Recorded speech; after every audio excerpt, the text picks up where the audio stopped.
Trump's doing what he promised to do. 70% of Americans say Trump is doing what he promised to do. Quite a different world. Every single time anyone laments to me, oh my gosh, I can't believe Trump's doing what he's doing, I'm like, really? Why can't you believe it? Because it's literally what he said he was going to do.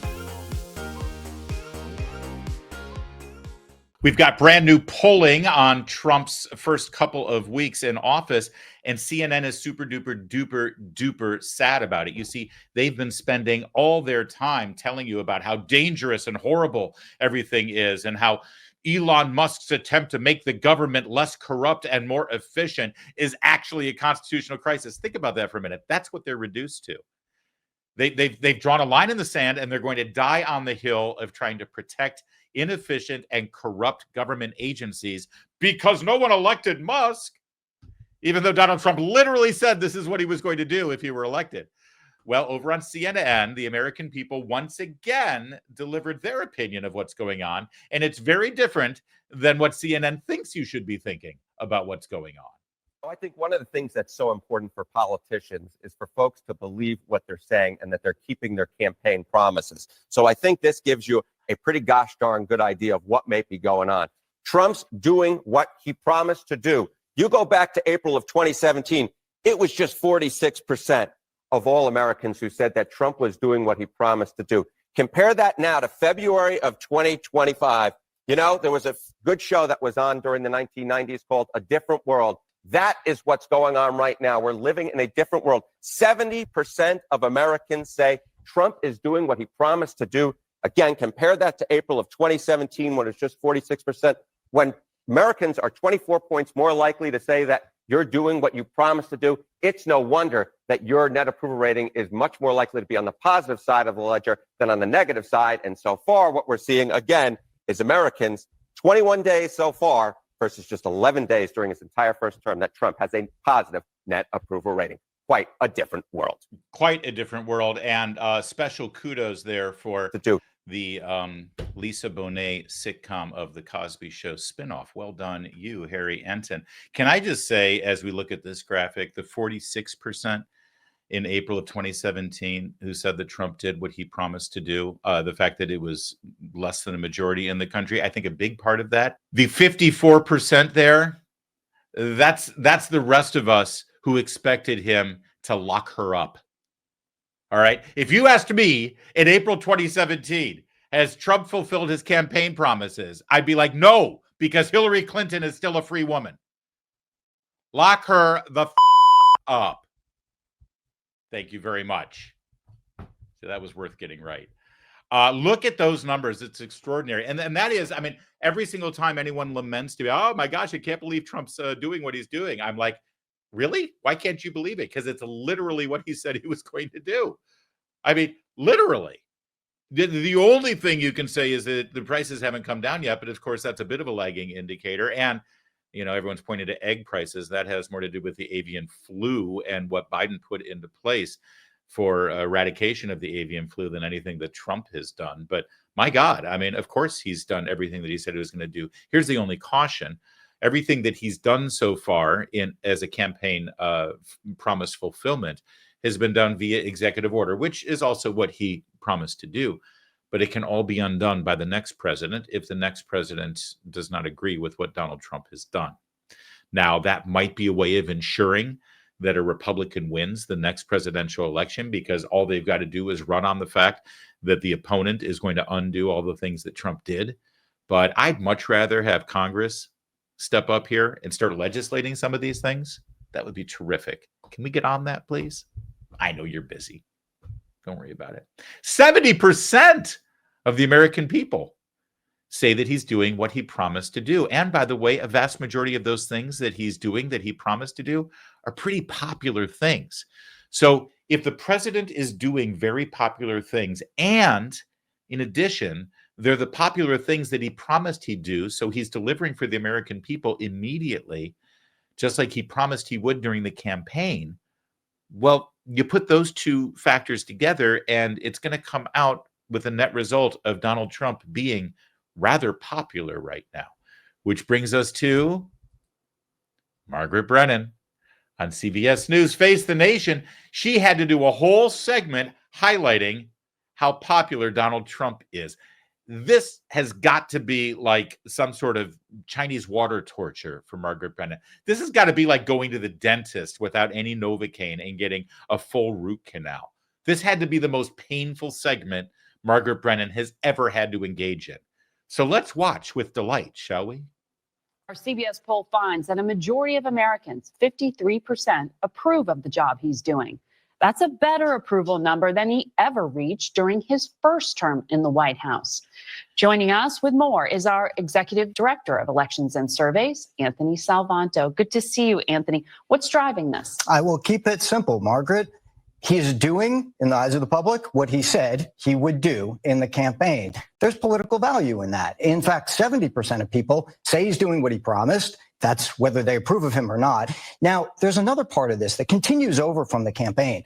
There were words that he was described as being tough, being energetic, and he still is today in big majority numbers. So as people take a look in these first few weeks, there's been a lot of activity. They're getting that general sense of governance, and that's being reflected in these early numbers. So that's perception. What about the actual policies? Well, let's start with the ones that are popular. And again, these echo a lot of what we saw in the campaign. The idea of deporting those in the country illegally continues to be popular. We saw that in the campaign. Sending troops to the U.S.-Mexico border, again, majority in favor. We'd seen that in the campaign. For his supporters in particular, the focus on ending DEI is popular. We had seen in the campaign, a lot of them thought those processes had gone too far. Oh, you gotta love it. I mean, in other words, and something that we focused on quite a bit, you see the through line here, that in both sets of polls, the president is quite popular in many respects because he's merely delivering on what he promised he would do. He actually got into office with a whole list of things that he told the American people he would do as soon as he took office, and now he's just doing it. For instance, the tariff war with Canada and Mexico, and he was going to force them through the threat of tariffs to increase their personnel at the border. And now both countries have committed to 10,000 new troops or security agents in some respect on the borders to help protect their side of the border, to ensure that fentanyl isn't crossing, or illegal immigrants aren't crossing, or terrorists aren't crossing, because it's their border too. Why should we do all of the work? He threatens tariffs, and he actually delivered the deportation of criminal aliens. First of all, it wasn't that hard to secure the border immediately. He went from something like, thousands and thousands of illegal crossings to like 100 or 2 per day. And he had Tom Homan and ICE go and root out where the criminals were, found them, apprehended them, arrested them, and now they're back home in their countries. He said he was going to do it, got into office, and he used his executive powers to do it. We explored this last week in a segment, and it's worth repeating.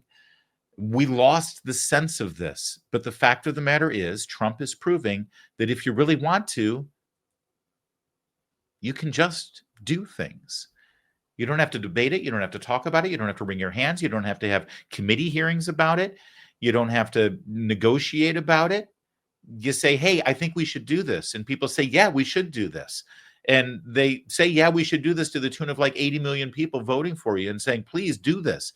And so you get into office and you say, okay, well, what powers do I have as the executive? Because I know we got a constitution and Congress has to say yes or no on certain things, but other things I can do just as the executive. And you have your legal advisor say, well, here's the things you can do. And then you say, well, those are the things I said that I would do. And your legal advisors say, well, you can do it. And Donald Trump says, well, then let's do it. Let's just do it. And this is a lesson we can take into our lives. I should really exercise more. Okay, you can just do it. You don't have to think about it. You don't have to Google it. You don't have to buy yourself a fancy new outfit from Lululemon. Just do things. I wish my house was more organized. Okay, well, you know what? You can just do that. Just do it. I wish I cooked at home more, because that's healthier for me. Hey, just do it. President Trump is incredibly popular right now, because he's doing the things he said he was going to do. But more than that, and we saw it last night at the Super Bowl. Everyone talks about a vibe shift. Vibe shift. What's this vibe shift? Here's the thing. We have a president of the United States who loves this country, not as some tagline at the end of the speech that he mumbles and has mumbled for the last 50 years of his political career. No, he really does love this country. He even, people always make fun of Donald Trump when he talks. He puts out a tweet that says, "Happy Thanksgiving," even to the haters. And it's funny at this point. It's become a meme. He does it all the time. And he makes a laundry list of all the people, even you socialists who want to destroy our country and throw me in jail, even you. But I think there's some truth to this. He loves this country. He even loves the people who hate him, because he really does see himself as their president too. And that's part of the vibe shift that you saw during the Super Bowl yesterday, when we had a very patriotic rendition of the Star Spangled Banner, and they showed players who were getting ready for the game without taking a knee and protesting about this country, about how inherently racist we are, and in some way having to apologize for American triumphalism. No, we don't have to apologize for being America anymore. We don't have to apologize for being better. That's very Obama. Leave that in the past. No more apologies. We should thump our chest a little bit about what we've been able to do over the last 250 years on this planet. And when the camera cut to those players who were excited about playing in the game, and they cut to the West Point cadet standing at attention during the national anthem, and then they cut to the president of the United States, the very first sitting president to attend a Super Bowl game, shockingly. And he was not just standing and honoring the Star Spangled Banner, but he was standing at attention and saluting. And you heard what happened in the Super Bowl when you heard this roar of the crowd. Excited to see Trump there, but excited to see Trump in a dignified, patriotic way, expressing his love and admiration and respect for this country. And suddenly we all felt it. This guy is not just doing things, but he's also being something. He's representing something. He's being a president. One of the questions in the interview with Bret Baier to Donald Trump, and it's a fair one, was, have you thought about how you can unite our country and bring us together and make us less at each other's throats over our political differences? And he gave the perfect answer. Yeah, I want that. And success will get it there. Our success will unify our nation. Because if we're all doing better and we're all happier and prouder for being Americans, then we're all going to be together in that success and enjoy that success together. And right now, we're on that path. Really sad, though, that CBS and CNN had to communicate to their audience about how popular Donald Trump is and why. Not that sad.